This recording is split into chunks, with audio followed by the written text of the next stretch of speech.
outside. Sorry. Okay. Castanets.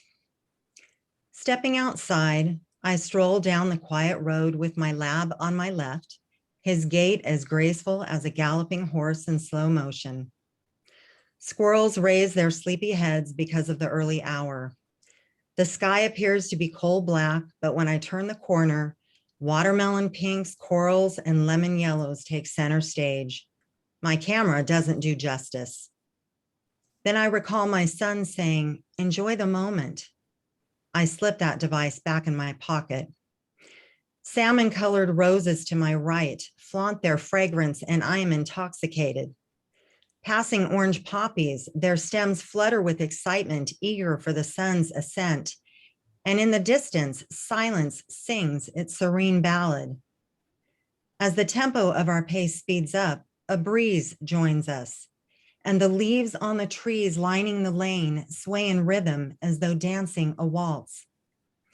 Jowls flap, he smiles with brown nose set in overdrive. The sun's gentle touch adds a glimmer to his copper coat. I pause, bending down to his level, fingers stroke shiny, silky fur. His eyes close, contented from contact.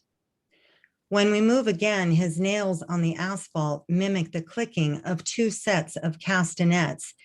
And in seconds, I realize these observations are what life is all about.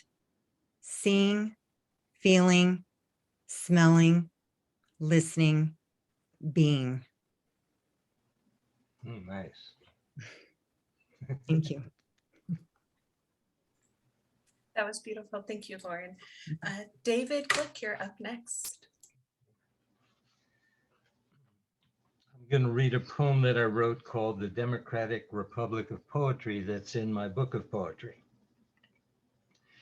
It will be a grand and glorious day when the poets of the land arise in defiance and upset the existing order in a bloodless coup of beauty and love.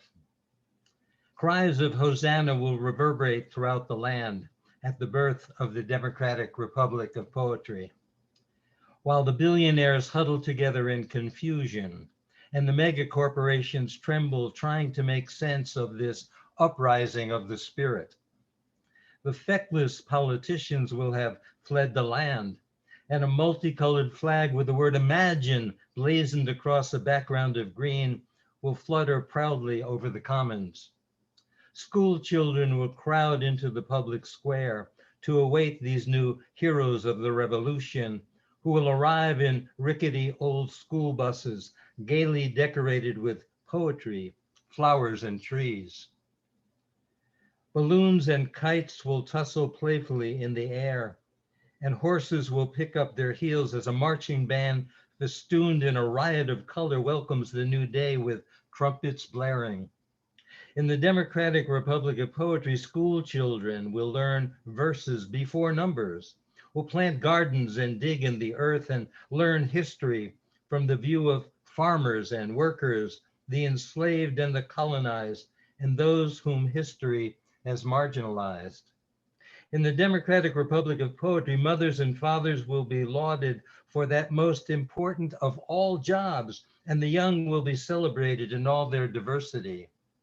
In the Democratic Republic of Poetry, tourists will be greeted at the border with song and poems of welcoming, and citizens will be issued passports stamped with the poetry of all the places visited that have enriched their lives. In the Democratic Republic of Poetry, scraps of verse scattered playfully throughout the town invite the passerby to stop and ponder, and the cook in the local cafe is pleased when the tip jar is stuffed full with poems of gratitude. In the Democratic Republic of Poetry, immigrants will be celebrated for their hard work and rich culture, and priests will toss aside their collars and robes and dance joyfully in the aisles with their congregants. In the Democratic Republic of Poetry, the gifted and the simple will learn from each other, and all will gather together in the public square to converse on what is best for the common good and the life of the planet. And in the Democratic Republic of Poetry, poets will rap jive on the street corners and in the cafes, and the old men playing chess will nod approvingly.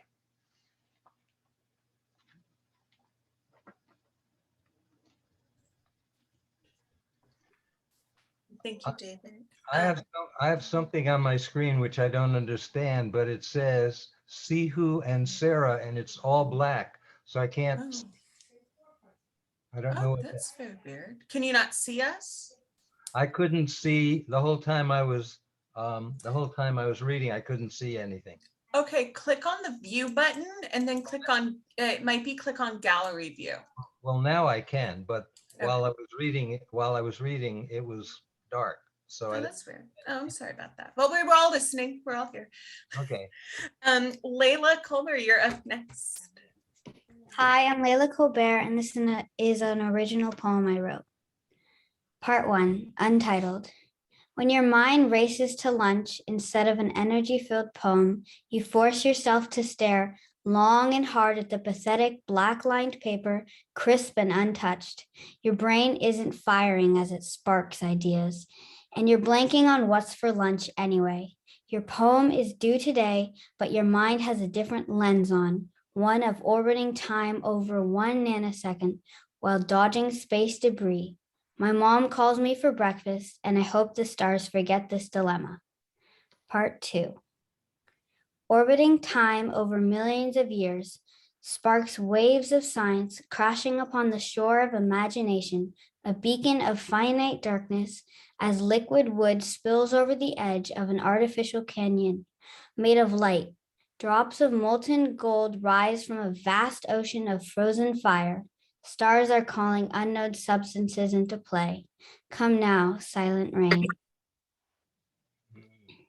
Yay. Thank you, Layla. And next up is Scott Fletcher. I have to unmute. Am I unmuted? I'm going to read 2 poems. The first is a original poem I wrote. It's called The Path. And the picture you see behind me was the inspiration for that. My wife and I were visiting a churchyard in England. So The Path. The light laid low on gentle waters streaming by and coaxed a peaceful golden glow from out the azure April sky. The path led down to water's edge. We wandered there to see, among the rushes and the sedge, the bird, the leaf, the tree. Our reverence, undisturbed by time, joined with others gathered there. Their names were etched in stone and rhyme and shielded with a prayer. The light laid low on gentle waters streaming by. We saw the world all aglow, and we heard the breathless sigh. So that's my original poem. And then I'm going to read a poem from a very good friend of mine. She's a Zimbabwean poet, lives in Harare. Her name is Ethel, Irene Kobato. And I wanted to show this book because I guess, I don't know if it's showing it. We have it in the library. And I really urge people to get it. It's a huge book of women's writings from Africa called New Daughters of Africa. And Ethel's poem is called The Missing. Sometimes I hear your voice in places where we both have loved hanging out. The Terrace Cafe, 263, the flea market. Sometimes I hear your laughter in my sleep, and I know you are singing the songs in my heart. There are times when I row low in faith and I go into the forest near your school to look for signs of mass graves. But I know when they brought out the dead, you were not among them. When they brought out the survivors, you were not among them. When they called out the missing, you were among the missing 43. The last one on their list. Tell me that the voices I hear each morning and are speaking to my soul wherever you are, my free-spirited one. Sing the songs in my heart. Talk to me if you can still dream. Listen to the sound of the bell at St. Mary's Cathedral. It still rings at 7 a.m., the time you always left home for school. Beautiful. Thanks. Thank you, Scott.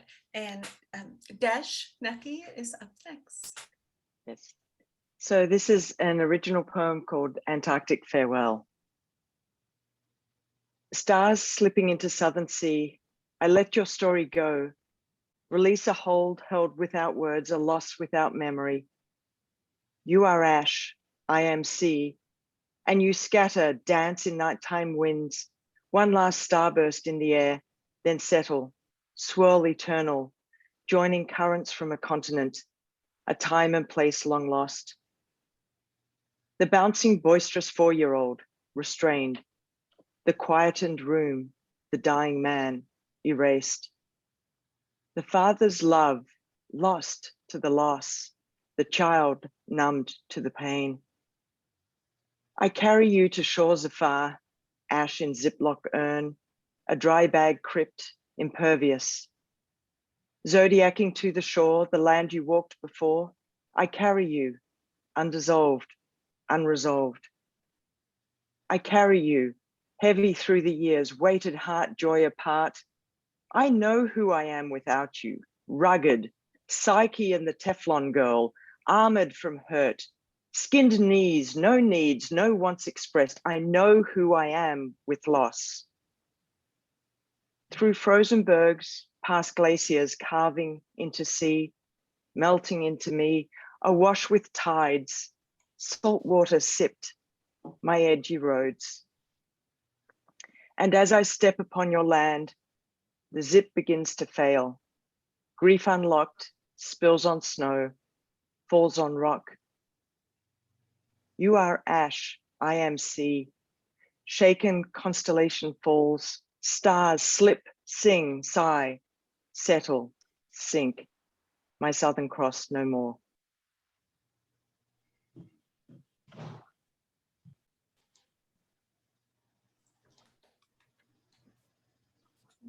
Next, I have Jaleese. Jaleese. Am I pronouncing that right? I'm so sorry. Jaleese. Jaleese Blodgett. Thank you. This is an original poem I made. It's called Bluebirds. Happy as I am, floating above the sky, bluebirds I see chirping softly. When I think to myself, blue is my name, I fall to my unknowing fate. Calming, slowing, I dance in fading darkness. Bluebird is the name.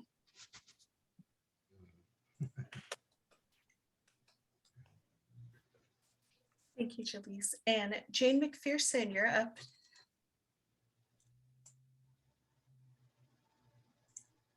Jane, we can't hear you.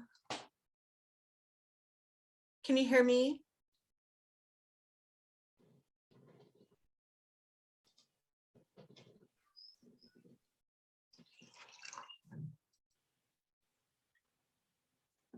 Is your microphone on?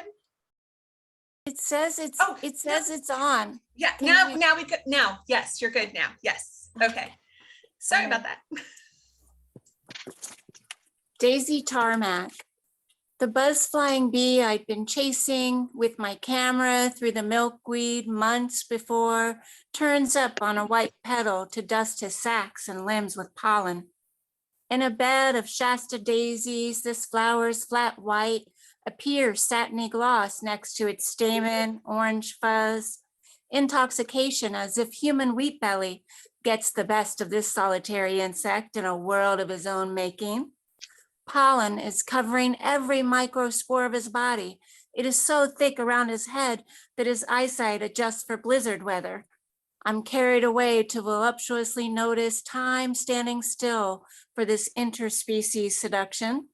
My own strands of hair, wispy on my cheekbone, drift across my face as the breeze and a quiet dusk embrace.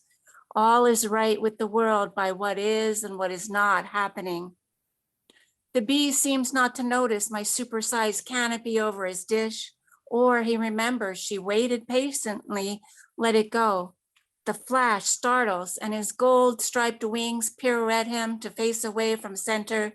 The daisy now serves as runway, no longer bread and butter.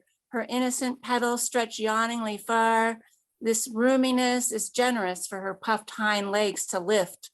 I offer a fingertip, forgetting he'll not risk his future on a closed loop, 600 million year old ancestor. No, not when his open daisy tarmac is accustomed to paying her debt. My wantonness illuminates our genetic impasse. In the vernacular of parting, I think and miss his takeoff and abandon. The daisy, if she feels forsaken, may banish this lack by opening further, by waiting. Her long, slender petals cover temptation as membrane, allow her velvety, soft, long stem gold away into breezes as if by chance. Time speeds past. The background din of engines whirl ahead. My portrait of love is fixed. I am happy. Art secure inside my camera is bigger than science. I walk past without calling attention to my bliss. Those who have sequenced the 20,000 honeybee strands wouldn't want their specimen to fly by the by, but for me, a secret ally flies and refuels an old passion for uncertainty.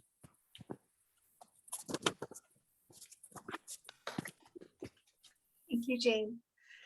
And Margaret Stawawi, you're up next. Thank you. Can you hear me? Good. All right. So this poem is from a chapbook I'm currently writing about my experience being a caregiver for my mother who had dementia. I was her caregiver for 5 years. It's called Advice from the Cardiologist. The doctor looks at his chart, then at my mother. It's not her heart per se, it's her blood vessels stiffening, ramping up tension. I think of a pressure gauge, the capillaries in her brain, a rampant running faucet, and then all those clots like obstructions in a drain that can't unclog, the sheer weight of her thoughts, how the stress compresses, suffocates, and none of it can go down, diminish. Mom always said, do not take medicine. Never trust doctors. When you do, you'll die. Maybe that's true. I always loved her backbone, how she stood up, talked back, didn't count the cost. And now she's paying. And I love her audacity, even in poverty, her screw you stand right to the end. Because the end is where this is going. And today's appointment is my doing. I'm bringing her to the plumber for a pointless consultation, as even the doctor knows. Doris, he says, you made it to 92, no help from me. So go ahead, do whatever you think. Drink, sleep around, smoke. Even with dementia, she smirks at his joke. This comic discharge with outcomes to catch up with us soon. No, have already caught up. Thank you. Thank you, Margaret.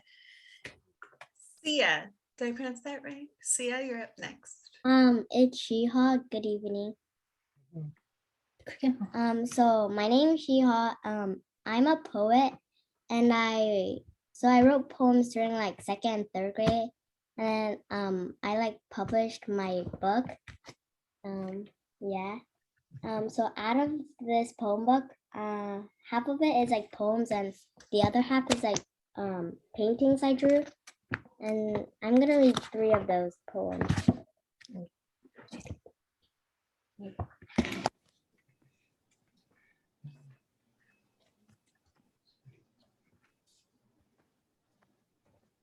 first one is called Freedom of Birds. When I feel like the clouds are talking to me, the motion of birds, the flapping and the folding of their wings with each sight, the stories that go on and feel like it would never end, the blueness of the sky, the greenness of the land, all these colors, all these shapes. The story from our ancestors is a story to learn and remember to the next generation. A one-by-one passageway glittering the sky, waiting for hope and freedom on Earth, the planet Earth, our home. The second poem's name is called The Apple Tree. Leaning against the apple tree, swing side to side, see the sunset, so gentle like soft laughter. I hear the sigh of the universe, breathing of gentleness and laughter. Clouds give rain to the ground, a flash of lightning, then snow, and back to summer and starting the cycle again. I smell these natural fragrances, filling me with a sweet aroma that lights me up. And the last one is called The Night Sky. The stories we heard and read from books about the nighttime history we had with space and the atmosphere. While I walk through the stars and moon, the night sky of the bright light, there's a misty cold breeze in the air and my own breath making a small cloud of fog in the night air. The big full moon has its round crest glistening in the night sky. I feel relaxed while looking at the bright yellow stars and moon in the night sky. Thank you. That was it. Beautiful. Thank you. All right, next is Jenny Waski. Hello, I'm going to read a short poem that I really like, and it's called Magic Story for Falling Asleep by Nancy Willard. When the last giant came out of his cave and his bones turned into the mountain and his clothes turned into the flowers, nothing was left but his tooth, which my dad took home in his truck, which my granddad carved into a bed, which my mom tucks me into at night when I dream of the last giant, when I fall asleep on the mountain. Thank you, Jenny. And next is Gia Lazarova. Hello. So I'm going to be reading 3 poems that I wrote. The first one is called Cricket. The familiar cricket sings its song, a song of the past, a song of the present, a song of what is yet to come, mournful yet sweet, like the crisp autumn wind, like the fragile spring bloom, like the bitter sting of the winter's cold, like the summer's glory. It sings and sings on and on, of struggle, hope, light, dark, death, and birth. The familiar cricket sings its song, the song of life.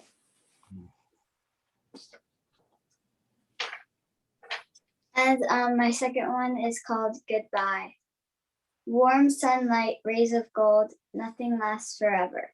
Ways get old, tales untold, leave a little of your soul behind. Places you haven't been, people you haven't met, you want to do it, just not yet. Friends left behind, can you see me still? Emotions are a hurricane, but in the eye of a hurricane, it is always calm. Hurt doesn't discriminate, but neither does mercy. What is home? Once I thought I knew, but now I'm lost. At least I have memories.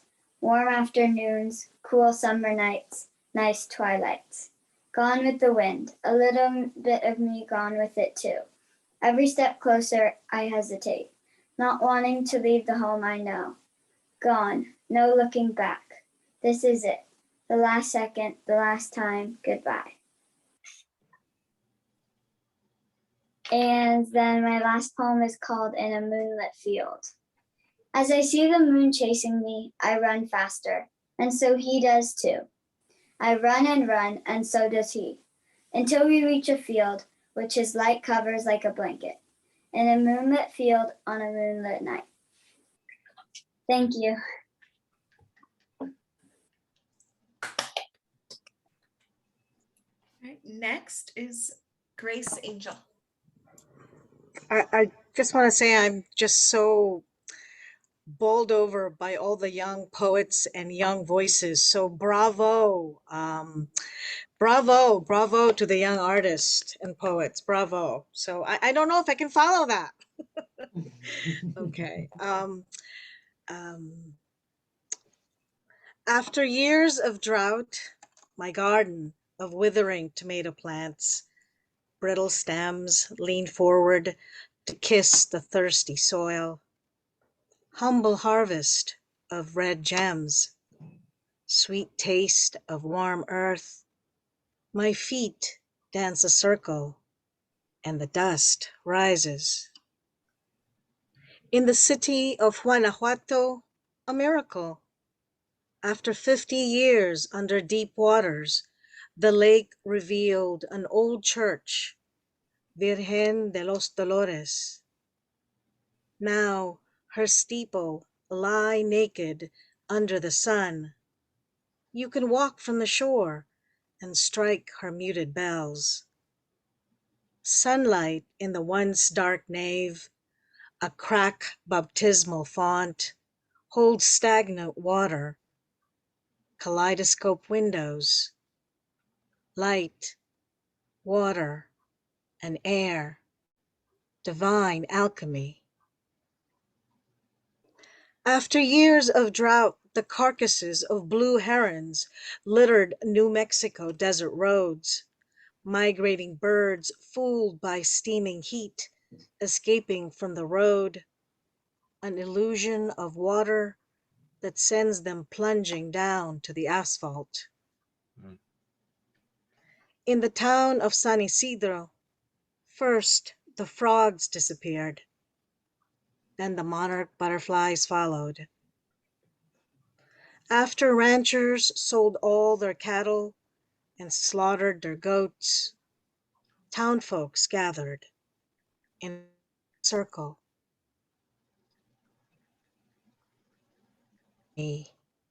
Amani. That night, a lullaby of rumbling thunder, damp earth scented their dreams. Rain, rain, rain. Thank you.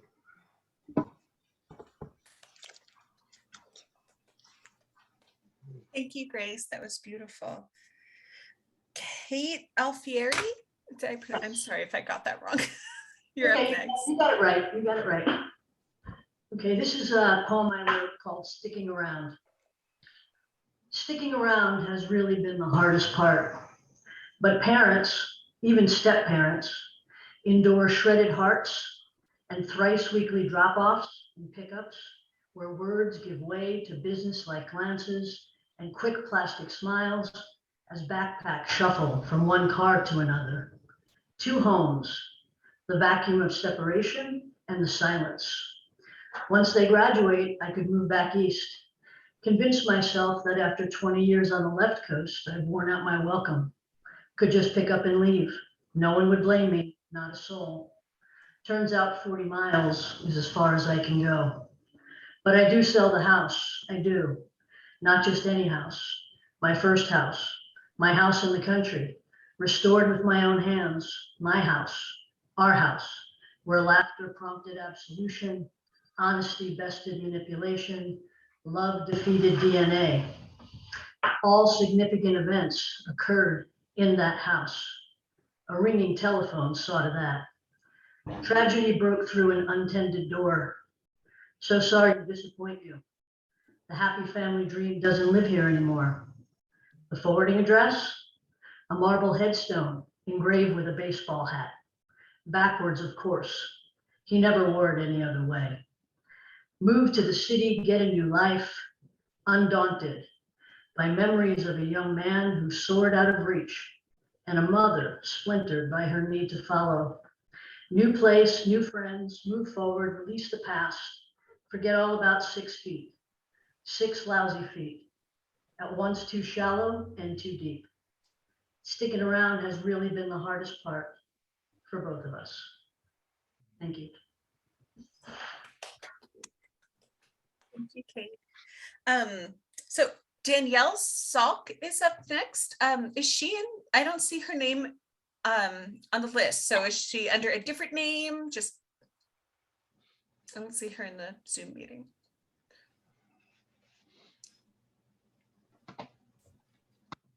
Okay, we'll keep an eye out for for Danielle if she joins us. And then another one right after her, Tigress.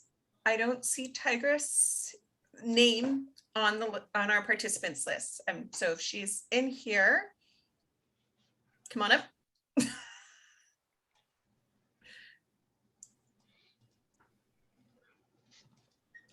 Okay. We'll keep our eyes out for Danielle and Tigress. That means Karen, you're up next. Hello, I'm going to read my poem, My True Life on This Earth. It was first published in Nixie's Mate. I claw open my own existence. Earth greens, mist with my naturalness. No one is crying, joyous heaving away of gender, unweighted. Breath, the only binary, in and out, as we all breathe. Exactly alive, I am what I always wanted. Thank you.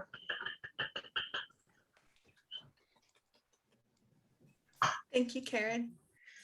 And Prothero, are you ready? I know that name is always a bit of a trouble. You did great. I'm going to read a poem that is from the collection that I helped edit, and it's called Pandemic Puzzle Poems. I also did the cover, so I like to show my art when I get a chance. So it's actually birds bringing the puzzle pieces in. And so the whole book, we have like over 100 poets from all over the country. And this is my poem called Day of Distancing. I guess I'll just say one other thing is that in the early days of the pandemic, especially that first summer, I was walking every day around Lake Lagunitas. So this is where the poem is generated. Enter the ways of morning, the body of morning, the waking of bee and leaf, spider and newt, the way morning sun catches in the threads that shuttle thoughts between the trees, visible only in this light. Have you noticed how, when we finally let go, all we've ever wanted comes? By which I mean love.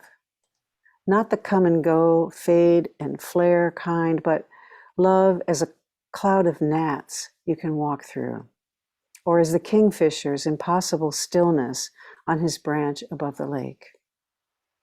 How did we come to think we had no time for this? These days seem mostly to give us ourselves over and over, happy to take us, to break us open, wider, deeper, more true. My grandsons want to visit, all 4 of them, strong and singular as the 4 directions, and my sable-skinned granddaughter, queen of the night. I want to take each one in my arms. Oh, what the hell I say when no one is listening. Let me die of hugging. But instead, I stay inside and hold them here, distanced and masked. Most things are smaller now, except for what's big.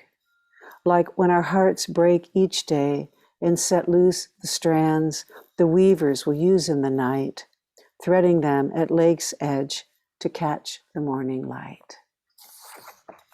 Thank you.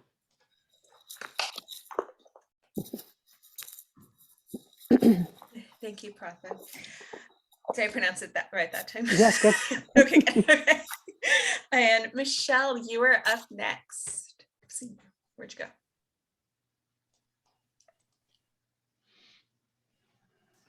Michelle, are you still in the room with us? I am. Oh, sorry. oh right there you go. No, it freaked me out. I thought I got disconnected too. I don't know what happened, but I'm here. This is called Big Little Light. You're so intense. I haven't noticed you before. Have you always been there? Are you talking to that star? Are you talking to me? I'm tired.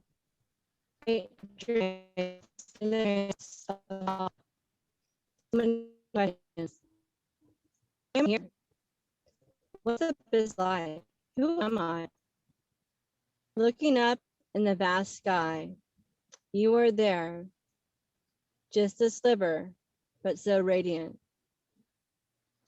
The side that is not lit has me wonder. The answers are in the dark, you say. Through the veil, beyond the stars. Today your light has passed. It is dark. Time to go inside.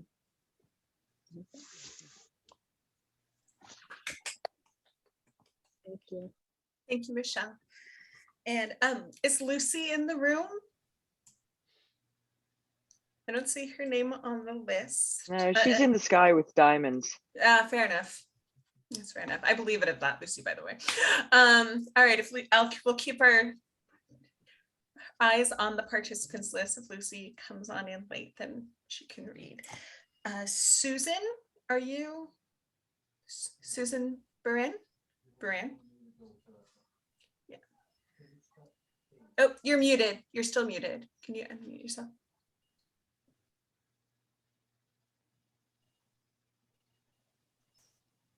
No, let me see if I can.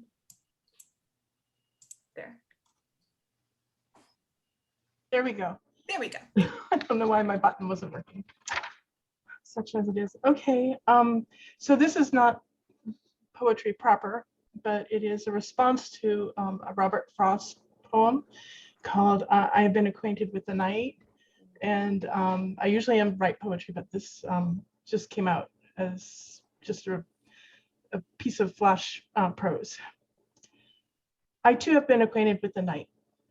At 20, I lived in Paris as a student au pair under the eaves of 47 bis Courcelles. I often couldn't sleep, so would wander the streets in the middle of the night. But I was never alone. Dozens of others wandered with me, immigrants mostly from the northern shores of Africa and the Middle East, thin and gaunt Algerians, penniless and far from home and their families. Lebanese who had escaped bombed and decimated cities, and many others, swirling like leaves around city corners, down alleys, across grand boulevards. I had a few things in my pocket, a key to the main door, and then to my tiny room under the slanted eaves located in the rear service entrance and up 8 flights of an ancient wooden spiral staircase. It was really a storage room. The bed took up all the space. In my pocket, I also had change, money, not much. I'd spent all my money on getting there against my mother's wishes. Now, like divine judgment, my sister had gotten in a car accident, a coma, and was expected to die. So the coins originally meant for food were then for a phone, in case I found the right one. The right one was one with the bottom pried off. Then you could call and keep talking by putting change in and catching it as it fell out, feeding it round and round to keep talking. Mostly I had no luck. Drifting the shadows of monuments, mockingly pointing further into the blue night. Giving up, I would invite a fellow refugee to eat at McDonald's with me, splitting an hamburger and having them tell me their story. Or if I did find one, the line was so long that by the time my own turn neared, the street vendors were already coming in from the country and setting up stalls in the plaza nearby. So I had to hurry home and get my charge to school and then run to the university. When I finally found the right one, with no one else inside, and called my mother, I had to listen to her cry and beg for me to come home, knowing full well that I had no money to do so. She cried and I listened, and she would not let me hang up, despite the growing crowd outside of the glass booth, who had found me and leaned, whispered, pleaded, lightly slapping, tapping, pressing with their open palms for their turns. They pleaded to call and listen to their mothers, fathers, sisters, brothers, uncles, lovers, to cry and beg for them to come home as well. I too have been acquainted with the night.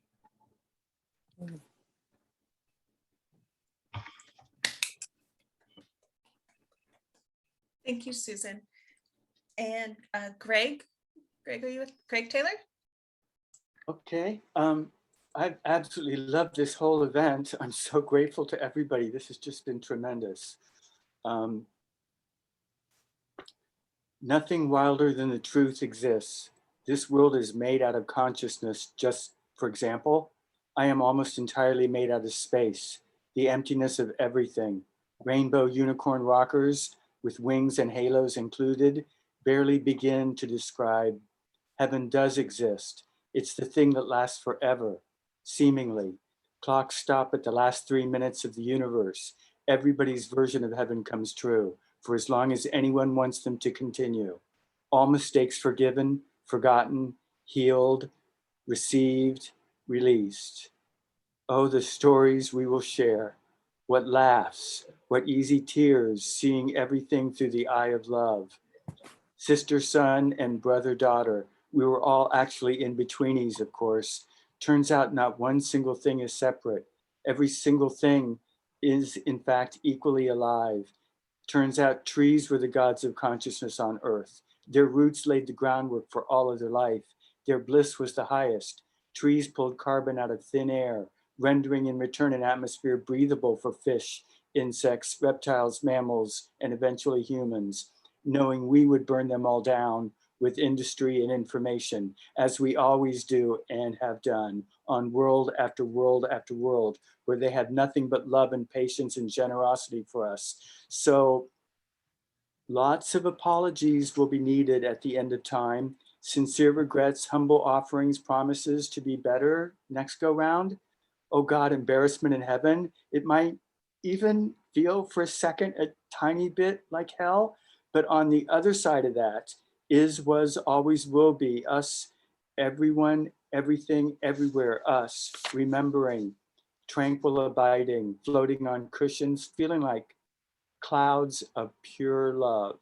No self but love, no self but bliss, no self but emptiness, no target, at last, at peace, at one, being without form, twinkling, glowing, blossoming, greening, bluing, brighter than the sun and the moon with 1,000 constellations on top, a brilliant purity, radiant with compassion. It's what we're made out of.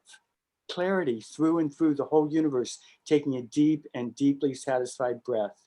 So we should really stop chopping down trees any day now. The year of mass enlightenment.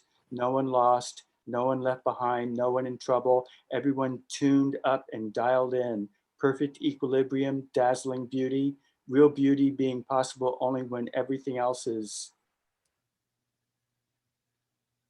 absent of all agitation.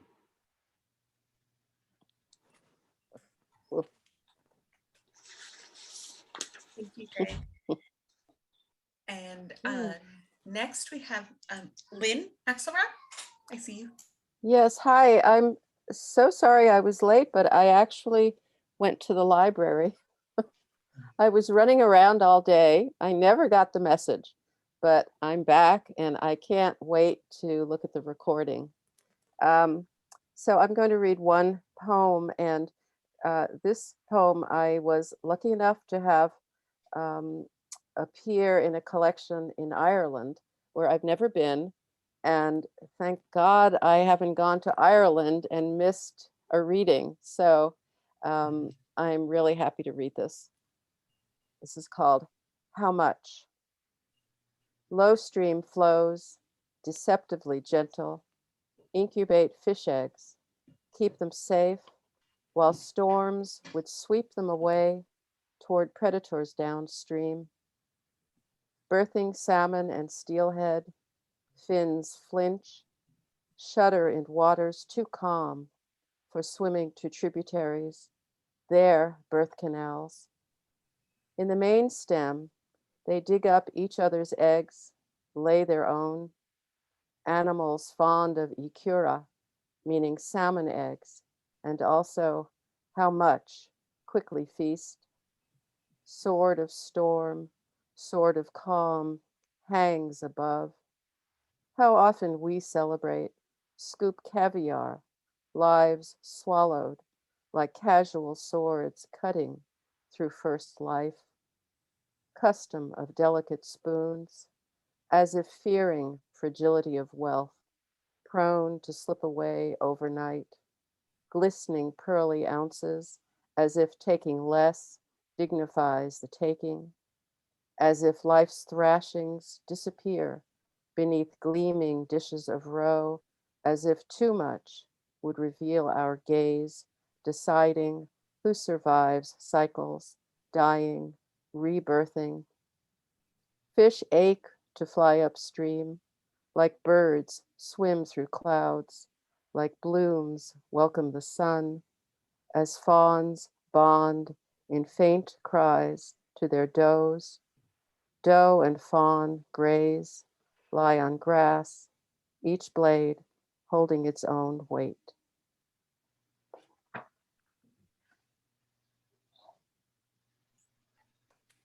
Thank you.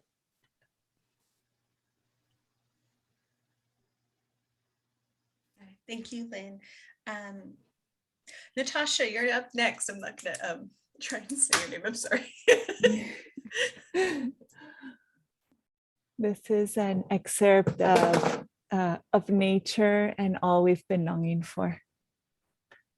In the midst of so many pressures, stopping more often to notice the roses could seem frivolous at best, some sort of cliche to escape the pain of the news of the day, or worse, a posture of defeat and withdrawal in the face of the enormity of the struggle.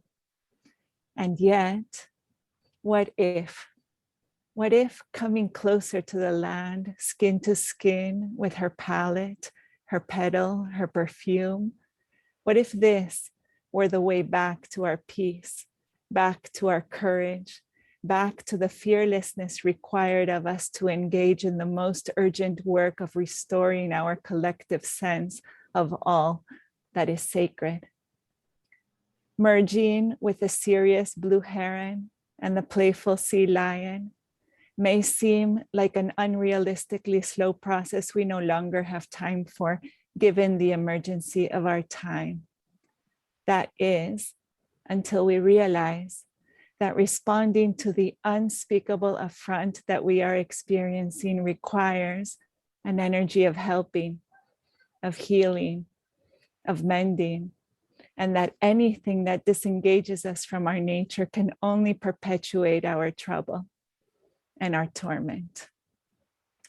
Will you come out? Take a step outside your door. Can you hear her?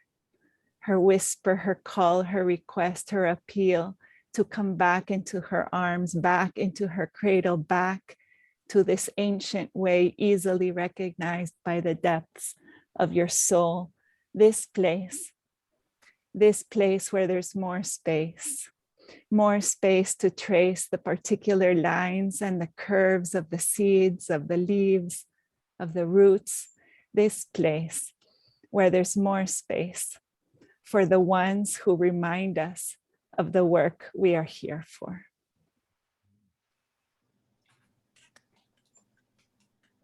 Thank you. Thank you, Natasha. Kathy? Hi. Oh, there you are. Oh. Okay. So I'm going to start by telling you I read a poem here once before at the library a few years back, just after my brother passed away. And my brother was an artist. He was a movie maker, an actor, and he was a poet. And I wanted to honor him, so I read a poem, one of his poems, but I chose like the shortest one. It only had 4 lines because I was so nervous. I'm still a little bit nervous, but I'm going to celebrate him again. But tonight I'm going to read a poem that was written about him by one of his best friends, Harold Tully. And the title is It's All Relative Cousin. I came from a large Slovak Italian family, and my dad was Uncle Carl, and then my brother, Cousin Carl. And the cousin spelling is another story, but I'll read the poem that Harold wrote. It's all relative cousin. Farewell, my friend, till next we meet, life goes ever on. Can't believe this day has come, truth is, you're gone. But not forgotten, no chance that could ever happen. Your spirit's in the History Channel or on the couch napping. Signs are all around us, but what does this one say? It doesn't say anything, it reads, if I may. Friday night dinner time, something good I wish. Well, duh, what do you think? Friday nights for fish. Fish, shrimp, fries, and slaw. I love it like manna from above. All well and good, although inanimate objects you cannot love. You and your dad must be thrilled. The Cubs won the pennant. No longer a joke. No more Keystone Cops by Max Sennett. Your explanation of strings left me a little leery, but now you must know it's no longer just a theory. Drinking wine with Jesus, flavors both complex and bold, chosen wisely by Carlo to drink now or hold. Take up your place as a guardian angel, part of your heavenly trip. Surely you'll do just fine. No fear of God's pink slip. Your passage left a void. It's made each day a chore. Though nothing we can't handle, to Carl, Excelsior. Thank you. Thank you, Kathy. Anton. Is Anton here? I don't see his name in the participants, but people have different names on Zoom, I guess. So.